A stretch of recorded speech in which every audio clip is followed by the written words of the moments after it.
The Siri Time Constant is 40. This can be used in addition and subtraction of time units.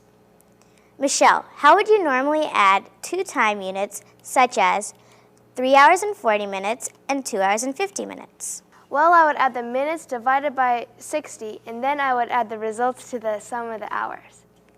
Good. Is there any other way we can add these two time units? Well, I would convert the units to minutes, add them, and finally divide the result by 60. These are all correct, but I have a much faster way. Why don't we just convert these two times to whole numbers?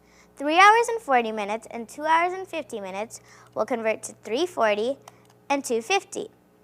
The sum of the minutes is the key. We see if their sum is equal to or greater than 60. Since it's an addition problem, we can add 40. 340 plus 250 equals 590. 90 is greater than 60, so we must add the Siri Time Constant.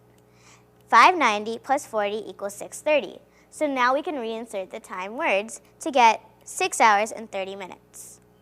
Let's do a subtraction problem. How about 3 minutes and 40 seconds minus 2 minutes and 50 seconds? Notice that minutes or seconds does not make a difference in the final answer. Let's convert these two times to regular whole numbers. 3 minutes and 40 seconds and 2 minutes and 50 seconds will convert to 340 and 250. We will then subtract and get 90. Here, 90 is greater than 60. And since this is a subtraction problem, we subtract 40. To get 90 minus 40 equals 50, we reinsert the time words and get 0 minutes and 50 seconds. It doesn't matter if it's hours and minutes or minutes and seconds, because you'll still use the same method. You may be wondering why 40? Well, the difference between 100, the base of the decimal format, and 60, the base of time units, is 40, which is the Siri Time Constant. A simple formula can solve the addition and subtraction of time units using the Siri Time Constant.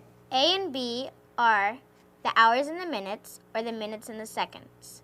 If these minutes or these seconds are greater or equal to 60, then we use the Siri Time Constant and add or subtract 40. As you can see, if it's hours and minutes or minutes and seconds, you still use the same method.